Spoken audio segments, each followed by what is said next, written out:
Before we start, subscribe to the channel and hit the bell so you won't miss any new videos.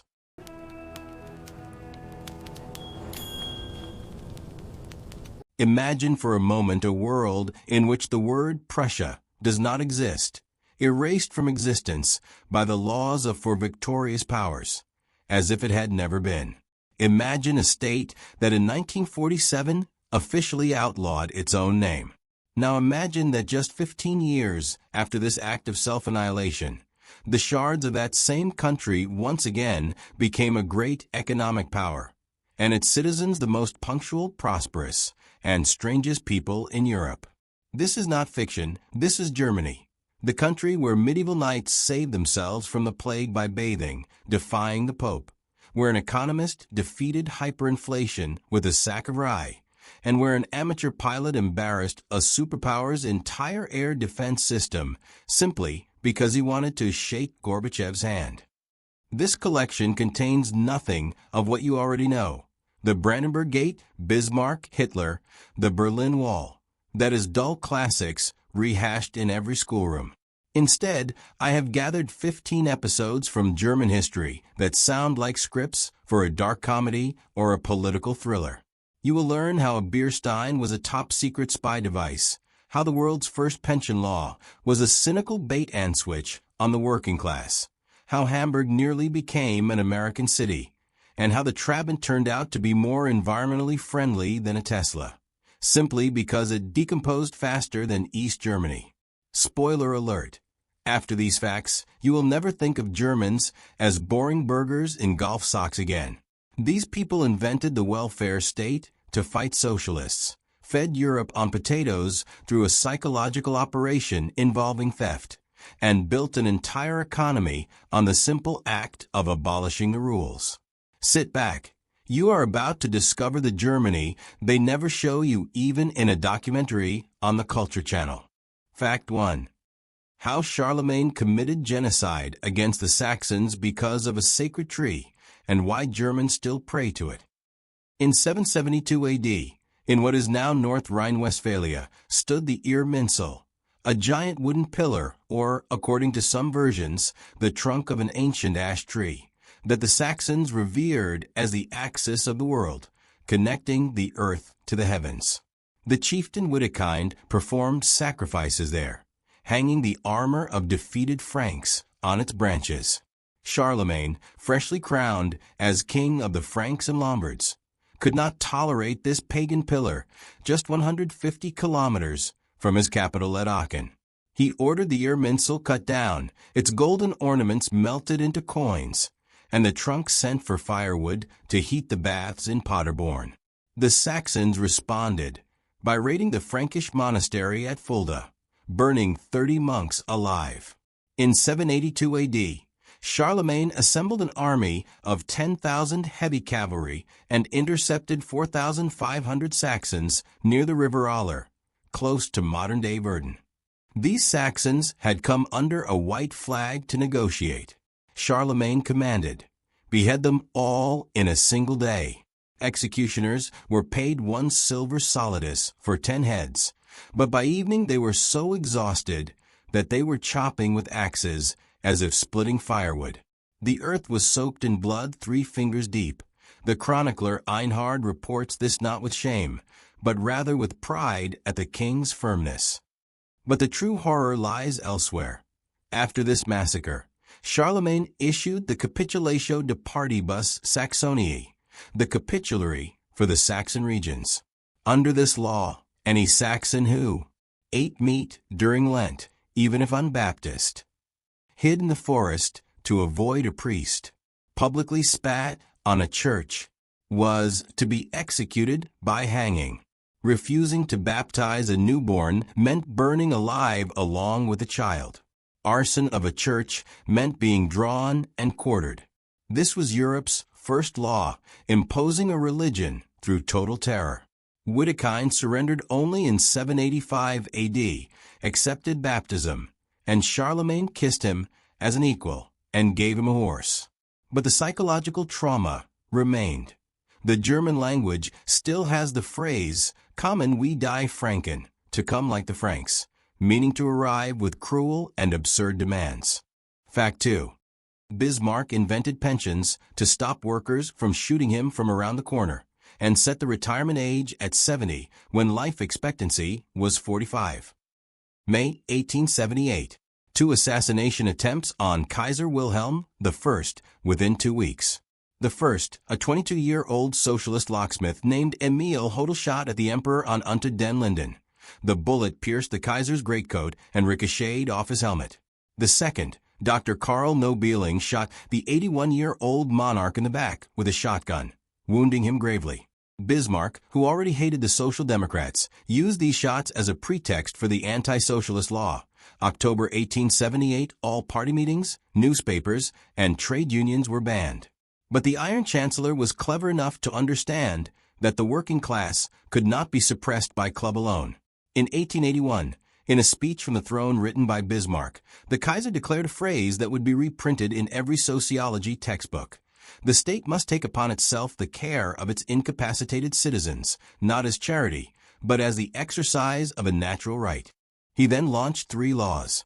1883, health insurance, sick funds. Contributions were paid by the worker 30% and the employer 70%.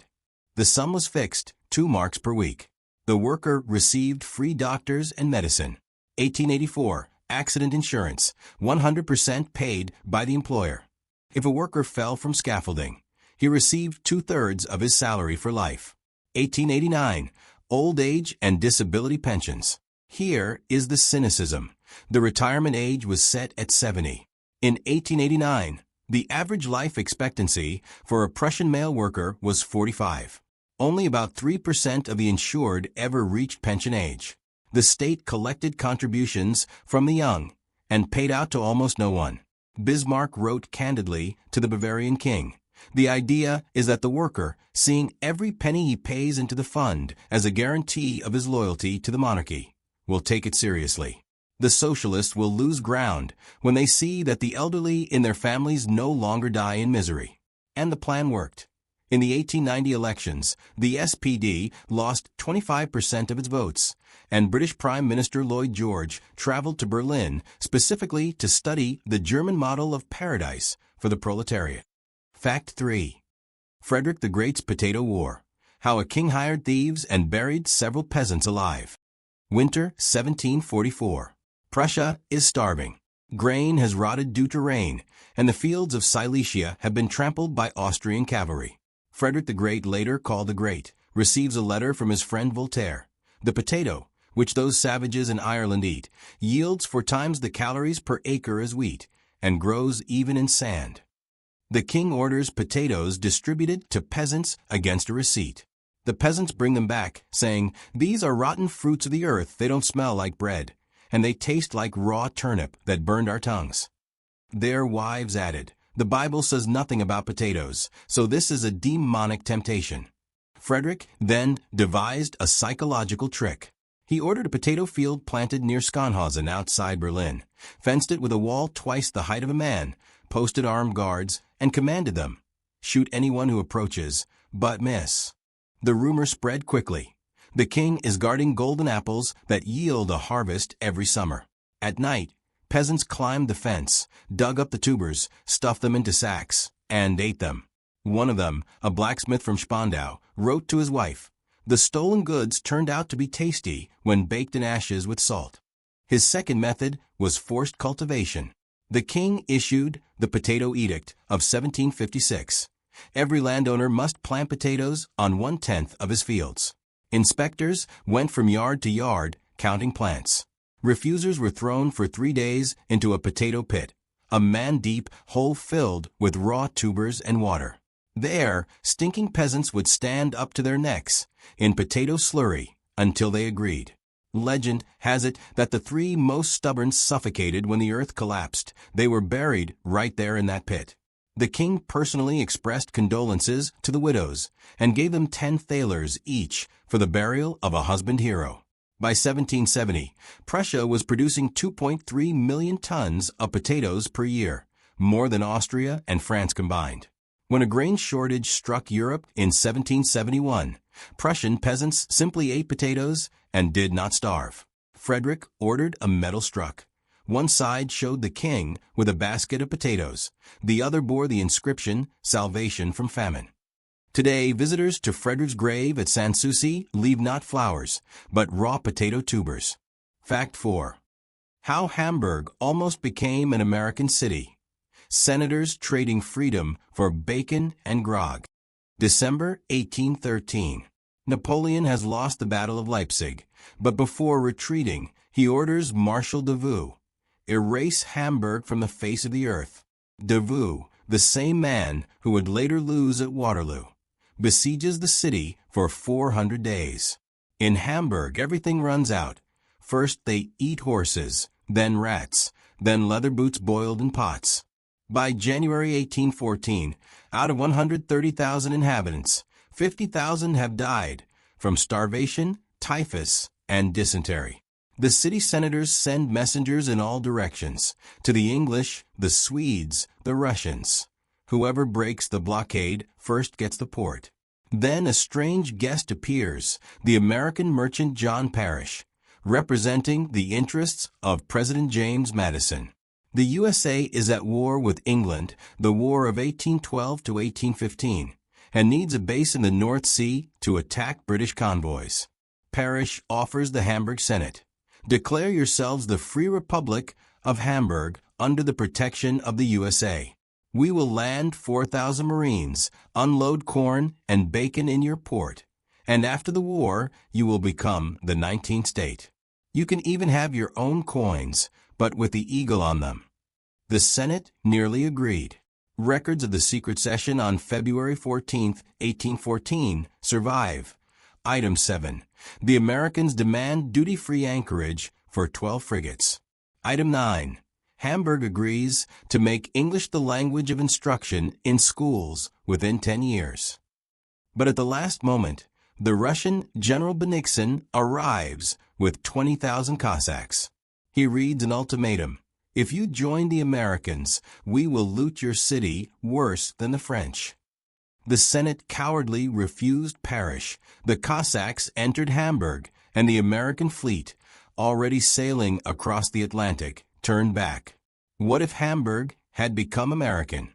The city would have been for the USA what Hong Kong was for Britain, a continental foothold untouched by Napoleon, Bismarck, or Hitler. In 1848, when revolution swept Germany, an American Hamburg would have been a neutral haven for Marx and Engels. And in 1943, the Allies would never have bombed their own port, and the heart of Hanseatic architecture would have survived. But history took another path. Fact 5. The beer stein for espionage. How Bavarian soldiers toasted the destruction of Soviet tanks. The Cold War is at its peak. West German Special Forces, Fernspeyr long-range reconnaissance, are infiltrating East German territory with a single mission: lie under tarpaulins and forests for 10 days and record the radio traffic of Soviet tank columns. The problem: the radio beacon's antenna sticks out of the rucksack and can be seen from a helicopter a kilometer away. Engineers at the MBB consortium Messerschmitt Bokeblom received the order: build a spy device that looks like a common household item in East Germany. They chose a beer stein, a mask rug. Inside the thick ceramic base, they hid a GPS receiver. In 1984, a technology the size of a cigarette pack with an accuracy of 100 meters, a 72-hour battery, and a copper coil antenna. The Stein's metal rim was not ordinary metal, but a special alloy acting as a counterpoise for the radio wave. A soldier in a Bavarian leather jacket would enter a pub called the Golden Lion on the outskirts of Potsdam, order a real beer. The beer itself helped mask radio interference with its electromagnetic field. Place the stein on the table, take a sip, and at that moment press a secret button on the bottom with his fingernail. The stein would begin transmitting the coordinates of all Soviet tanks within a 15-kilometer radius. The funniest part was the field test. In 1986, A Fernspeyer team staged an exercise in the Thuringian forest, already inside East Germany, disguised as hunters. One soldier ordered a beer in a roadside tavern, but the innkeeper, a Stasi informant, noticed the stein was 300 grams heavier than normal. He filed a report. The Stasi sent a beer mug specialist, who weighed every stein in the establishment. They found the spy mug, but could not crack it open. It was filled with epoxy resin. So the Stasi officers simply smashed it with a hammer. Inside they saw a circuit board, but didn't understand what it was, and called the KGB. The KGB replied, "A German toy, ignore it." So the technology remained secret until the fall of the wall. In 2005, these steins were sold at auction in Munich for 18,000 euros each. Fact 6. How the Prussian gay General von Steuben taught Americans to fight and sleep with him. December 1777. Valley Forge, Pennsylvania. George Washington's army. 11,000 hungry, lice-ridden, barefoot men. 1 in 3 has no rifle. 1 in 2 doesn't know how to load the one he has. Discipline. In a single day, 47 fights, 2 murders, 31 desertions. Washington writes to Congress, "If a professional soldier does not appear within a month, we will surrender Philadelphia to the British." Then a 47-year-old Baron Friedrich Wilhelm von Steuben arrives from the port, in a powdered wig, with a cane, and in the uniform of a Prussian major general. In reality, he had left the army as a captain, but borrowed the rank from a friend. Von Steuben speaks no English. He teaches soldiers using German profanity, and his adjutants translate, "Eyes on the tips of your bayonets, butt of the rifle to your leg. A left turn is 2 steps, not 3, or I will personally shove this musket up the arse of anyone who lags behind."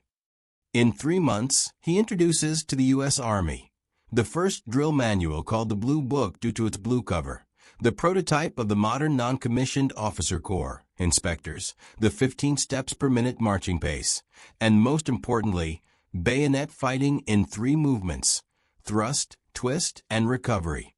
Before him, Americans had used bayonets as meat skewers.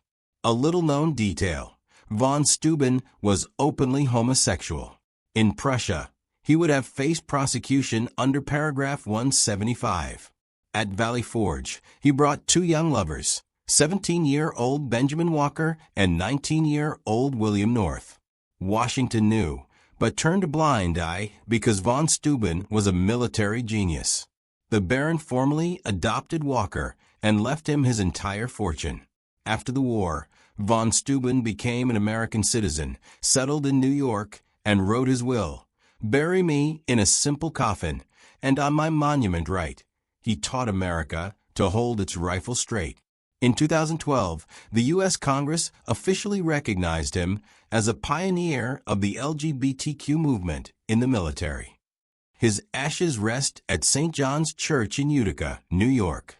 Fact 7. How the German economist Schacht pegged money to rye and stopped hyperinflation in one evening. Autumn 1923. In Germany, 300 paper mills are working 3 shifts, printing banknotes. Money is so heavy that wheelbarrow shops open in Berlin. Buy a wheelbarrow, put a sack of Reichsmarks in it, and will it to buy bread. A loaf of bread costs 200 billion marks in the morning and 500 billion by evening. Workers are paid twice a day and race to the shops because the money loses half its value in an hour. Newspapers print photos of children playing with blocks of banknotes, and women using notes to fuel their stoves. It burns warmer than wood. On November 7, 1923, the president of a Reichsbank, Hjalmar Schacht, later Hitler's financier, but at the time a genius, announces, "At midnight, the Rentenmark is introduced. Its backing is not gold, which we do not have, but Germany's land and goods. Each mark is a receipt for 1/1000th of a centner of rye plus January 50/100 of the value of all factories and forests." The people laugh. But Schacht does 3 things. He burns all the old banknotes, literally. For 3 months, the Reichsbank's furnaces burned money. The smoke was visible from the other side of Berlin. He prints exactly 2.4 billion new marks, the same amount in circulation before the war. He creates the Rentenbank, which lends only against collateral of real estate and crops. The masterstroke. Schacht makes a deal with the farmers that they will sell rye for Rentenmarks at a fixed price. The farmers agree because they have rye. The city dwellers, seeing that these marks can buy real black bread, begin to hoard them. Inflation stops overnight. The dollar exchange rate, which on the morning of November 15th was 4.2 trillion marks, by evening is 4.2 marks. In 1924, Schacht travels to New York to borrow money under the Dawes Plan. American bankers ask, "How do you guarantee stability?" He pulls out a small bag of rye grains, pours them on the table, and says, "This is worth more than any gold, because this is what people eat." 10 years later, under Hitler, he would peg the mark to gold at 2.5 marks per dollar, enabling Nazi rearmament. But back in 1923, Schacht saved Germany from anarchy. His formula of a currency backed by a granary is still studied at the IMF as an example of unorthodox but effective policy. Fact 8. East Germany's secret soda, Club Cola, made from wallpaper and chalk. Summer 1969. East Berlin. The Communist Party declares Western Coca-Cola is a capitalist drug poisoning the minds of the workers. But 18-year-old East Germans had seen Western TV commercials. "I'd like to buy the world of Coke." And they wanted it. So East German food industry minister Hans Joachim Bohm orders a socialist answer. The Nutrition Institute in Potsdam produces a recipe. 40% rosehip broth, cheap, from local bushes. 20% echinacea extract, to strengthen the worker's immune system. 15% carbon dioxide from factory exhaust, purified through hydrochloric acid. 10% sugar beet, very little, because East Germany was saving sugar. 5% quinine for bitterness to mimic tonic. The rest, water from the River Spree, mechanically filtered only. They called it Club Cola. Into a 0.33-liter bottle, they poured exactly 0.28 liters economy. The taste, according to survivors, was like dissolving 10 aspirin tablets in soda and adding chalk. Nevertheless, in the 1970s, 300 million bottles of Club Cola were sold per year. Queues lasted 3 hours. Speculators hunted for bottles, reselling them on the black market for 5 West German marks. Official price was 0.45 East German marks. The big secret was revealed in 1991 after reunification. The Club Cola producer, the plant in Sewell, had been using as a thickener food-grade cellulose made from recycled old wallpaper, paper with latex additives. Furthermore, the drink contained 8 times less caffeine than real cola, but 3 times more lead, because the factory's pipes were lead. Joke of the era. What do Club Cola and the T-72 tank have in common? Neither starts first time, and both smell of diesel. Fact 9. The disappearance of Prussia. How 4 powers voted to kill a country's name. February 25, 1947. Berlin, the Allied Control Council. For marshals are meeting. Vasily Sokolovsky, USSR, Lucius Clay, USA, Brian Robertson, Britain, and Paul Leger, France. The agenda. On the fate of the Prussian state. The vote is unanimous. Prussia, its government, its administration, and its name are to be immediately and unconditionally liquidated. The reasons stated by Churchill a month earlier. Prussian militarism is the root of evil from which Nazism grew. As long as the word Prussia exists, the German soldier will march. What was actually destroyed? 14 million Prussian archives, including Frederick the Great's correspondence with Voltaire, were shipped to Moscow and still lie in special storage on Vyborgskaya Street. inaccessible to historians. 372 castles of the Teutonic Order, including Marienburg, the largest brick castle in Europe, were blown up. Some, e.g. in Allenstein, now Alston, were dismantled for bricks to build NKVD barracks. 4.5 million Prussian Germans were deported. They were allowed into West and East Germany, but forbidden to call themselves Prussian on documents. Their passports were stamped native of the Eastern Territories. Today, the only place in the world where the word Prussia can be officially seen on a map is the Prussian Bridge railway station near Kaliningrad. A sign put up by local activists in 2010 has twice been torn down by the regional court. In 2004, a group of German historians asked the UN to rehabilitate the name Prussia as a historical heritage. Secretary General Kofi Annan replied, "The UN Charter does not provide for resurrecting states, especially those liquidated by agreement of the victors." Thus, Prussia became the only state in history without a legal successor. Fact 10. Matthias Rust. How a German with maps from Children's World embarrassed the entire Soviet air defense system. May 28, 1987, 1841 Moscow time. 18-year-old Matthias Rust from Hamburg takes off from Helsinki in his Cessna 172B.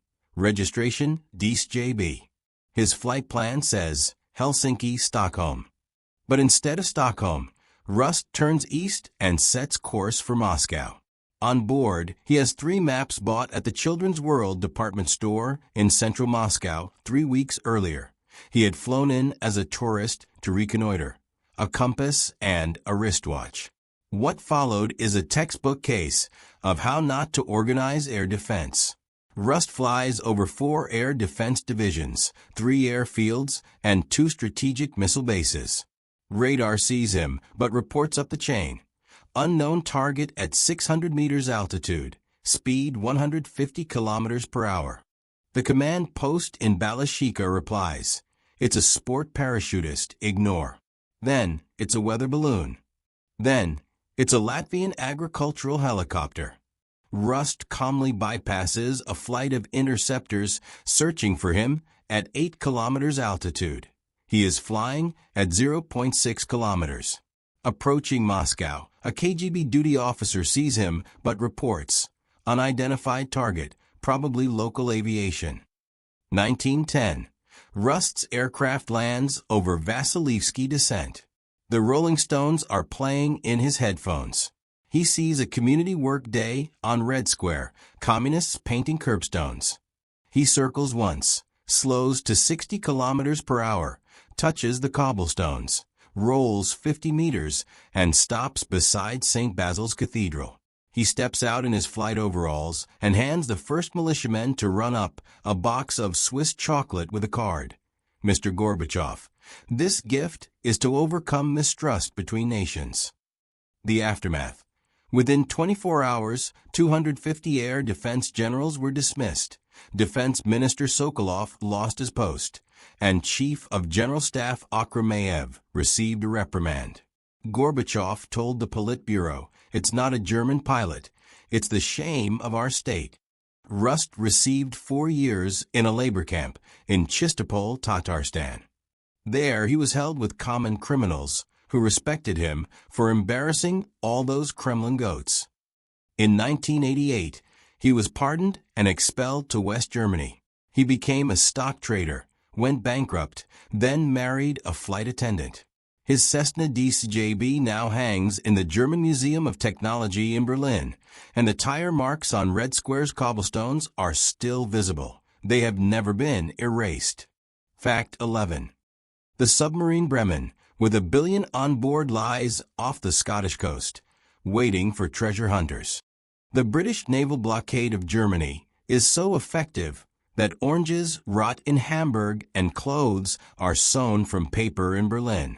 Kaiser Wilhelm II personally orders 2 merchant submarine cruisers, U-151 and U-152, later named Deutschland and Bremen. These are not combat boats. Displacement 1,500 tons, crew of 56, range 25,000 kilometers.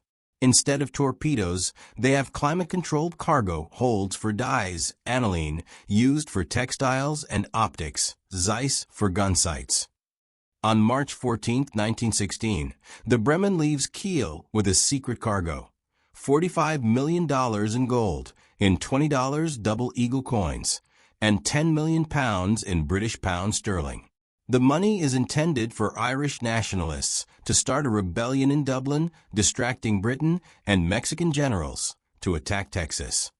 The captain is Captain Lieutenant Karl Donitz, the same man who would later become Grand Admiral of the Kriegsmarine. He guides the boat around the British Isles through the Norwegian Sea. Evening of March 17th, the Bremen surfaces near the Orkney Islands to recharge its batteries. At 23:40, the lookout spots a dark shape in the fog. It is the British auxiliary cruiser Alcantara, a former passenger ship. The Bremen dives urgently, but its propellers strike rocks. Charts in this area are inaccurate. The boat takes a trim by the bow, and water floods the battery compartment.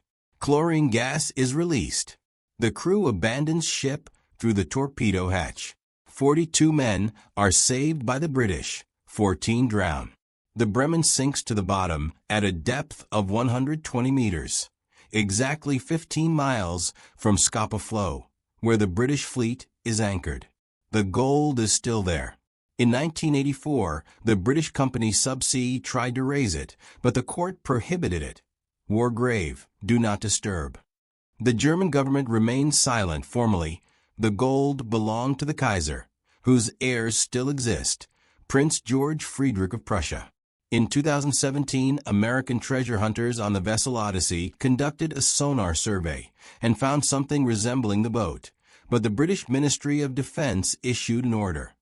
Entry to the zone is forbidden until 2116, 100 years after the war. And so the Bremen lies on the seabed, covered in mussels, its cargo of gold coins worth approximately $1.2 billion today. Fact 12. Ohrwurm. How medieval Germans punish gossips with live maggots. 1358, Nuremberg. Market Square. The city council sentences the cloth merchant Conrad Fiedler to the punishment of Ohrwurm, earworm. His crime: he told a tavern story that the mayor was sleeping with the baker's wife. The sentence: the executioner places 3 mealworms, larvae of the flower beetle, into Fiedler's left ear, seals the ear with wax, and plugs it with tow. The worms, trying to escape, crawl deeper into the ear canal, lay eggs, and cause sepsis. 3 days later, Fiedler dies of meningitis. His tombstone inscription: the slanderer, devoured from within by lies. Where did this idea come from? In the early Middle Ages, Germans believed that lies were not a moral sin, but a physical parasite. They thought that special lying worms, Legenwürmer, bred in the liar's mouth, then migrated through the ears into the brain, where they sang, causing noise in the head and hallucinations. The Ohrwurm punishment was meant to accelerate this process. The worms in the ear symbolically devoured the lie, but in reality, they killed the person. A record from Hamburg in 1482 survives. The tailor Heinrich Mahler was acquitted of Ohrwurm because the judges decided, there is no hole in his ear for the worm, for he is a Jew, and Jews are born with their ears closed to the truth. Anti-Semitism mixed with pseudo-medicine. The punishment was abolished in the 16th century, but the word remained. Goethe wrote in 1795, "This melody has stuck in my head like an old ohrwurm from childhood." In 1855, the physicist Hermann von Helmholtz proved that no worms live in the ear for music. But by then, the word was already a linguistic phantom. Today, a German says "Ich habe einen Ohrwurm," meaning a catchy pop song, not flower beetle larvae. Fact 13. The Trabant 601, the most environmentally friendly car in history, which decomposed along with East Germany. 1964, Zwickau. East Germany announces, "We will build a people's car that does not depend on imported oil and does not pollute nature." The result is the Trabant P601, from Latin Trabant, satellite. The body is not metal, but duraplast, a mixture of phenol-formaldehyde resin and cotton linters, waste from textile factories. The recipe was developed at the Leipzig Institute of Chemistry. 48% cotton, 42% resin, 10% dye. Why environmentally friendly? Because duraplast is 100% biodegradable. If you bury a Trabant in the ground for 20 years, only its steel frame and engine will remain. This was confirmed by tests in 1992, when 10 old Trabants were buried in Thuringia. After 15 years, only piles of rust and shapeless plastic sludge remained. The engine was a two-stroke, 600 cubic centimeters, producing 26 horsepower, later 30. It ran on a 40:1 mixture of petrol and castor oil. The exhaust smelled of castor oil. Many owners swore it was more pleasant than modern exhaust fumes. The reality: a two-stroke engine emitted unburned hydrocarbons 20 times more toxic than petrol fumes. And the Trabant smoked like a steam locomotive. A blue-gray trail was visible for a block. The waiting list for a Trabant: in the 1970s, 15 years. The deposit was 500 marks, a month's salary for an engineer. A child's birth added 1 year to the wait. Joining the party added 2 years. Many East Germans received their car only when they were already pensioners. In 1989, when the wall fell, 50,000 East Germans simply abandoned their Trabants at the border.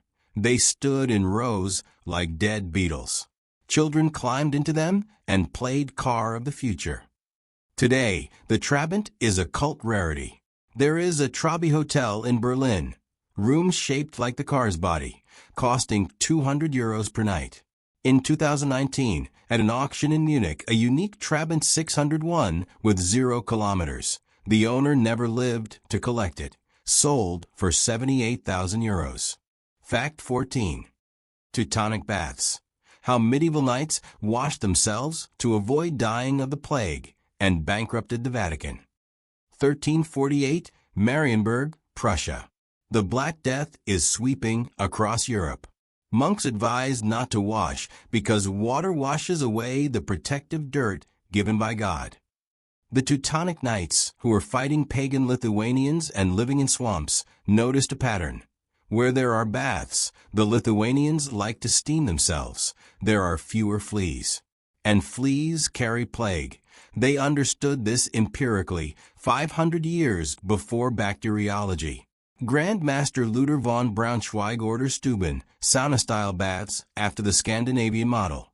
Heat from stones, steam from juniper. To be built in all order castles. The Teutonic bath ritual was harsh. The knight entered a wooden tub filled with water, into which red-hot stones were thrown. They could explode from the temperature shock. Brushes made of juniper, antiseptic, and nettles to boost circulation were used. They steamed themselves or were steamed by squires, reciting the Our Father prayer for exactly 5 minutes to avoid overheating. After the bath, they plunged into the castle's icy moat, cold shock therapy. Result: during the 1348 to 1350 pandemic, 12% of Prussia's population died. Paris lost 40%, Florence 60%. Among the Teutonic Knights, only 7% died, mostly those who refused to bathe for religious reasons. Pope Clement VI learned of this and was furious. In 1351, he issued a bull declaring, "The Teutonic Order has fallen into the heresy of the swamp pagans. Bathing is a sin, for Adam and Eve knew no soap." But the order replied, "Adam and Eve knew no plague, but we do." They ignored the bull and continued washing. In 1525, the order was secularized, but the tradition remained. Prussian peasants built baths well into the 19th century, and modern Germans are Europe's leaders in sauna visits, averaging 4 times per month. Ironically, the Catholic Church has since officially acknowledged that the Teutons were right, and in 2008 even apologized for the unfounded accusations of heresy. Fact 15. The postcard from 1945. How Ludwig Erhard promised an economic miracle the day before Cologne fell. March 5, 1945. Cologne. The city is 95% destroyed. British bombing has erased the 1,000-year-old cathedral and all bridges over the Rhine from the face of the earth. In a cellar on Breitstrasse sits 48-year-old economist Ludwig Erhard. He is writing a postcard to his wife Louise, who has been evacuated to Bavaria. Don't cry for home. Germany will turn to dust, but we will count every brick in that dust and build a country where even our enemies will want to live. We will meet again over a cup of coffee with brandy. Yours, L.E. He shoves the postcard into a crack in the wall, where it will be found by an American soldier only in June 1945, later archived, and identified by handwriting experts in 2015. June 21, 1948. Erhard is now director of the Economic Administration in Bizonia, the combined American-British occupation zone. On a Sunday evening, he calls journalists together without warning. All the ministers are on holiday, and reads out the law on currency reform and the reorganization of the economy. The new Deutsche Mark D-Mark is introduced. Each citizen receives 40 marks in cash, later another 20. Ration cards for food, clothing, fuel, everything is abolished. Price controls are abolished, except for rents and basic foodstuffs. Barter, which flourished in the ruins, is forbidden. The journalists gasp, Herr Erhard, this is madness. Prices will skyrocket, people will starve. He replies, prices will only skyrocket for things you produce poorly. Do you want cheap bread? Learn to bake it better than the French. 3 days later, the streets of West German cities are filled with goods. Farmers who had been hiding pigs in cellars now bring meat to market because the new marks can buy anything. In 1 week, production rises 20%. By 1950, it is up 80%. By 1960, West Germany has become the world's third largest economy after the USA and Japan, surpassing Britain and France. In 1963, Ludwig Erhard becomes Chancellor of West Germany. He dies in 1977. At his funeral, Chancellor Helmut Schmidt says, he did not promise us an economic miracle. He simply abolished the slavery of state distribution. That postcard from the cellar in Cologne now hangs in the museum in Bonn. In 2015, Louise Erhard, the widow, was 103 years old. She said, he was always an optimist. Even when we slept on ruins, he would say, remember, the Romans also built their forum on ashes. Thanks for watching. If you enjoyed this video, don't forget to like. Write in the comments which country you want to see next, and what facts you're most curious about. See you in the next episode.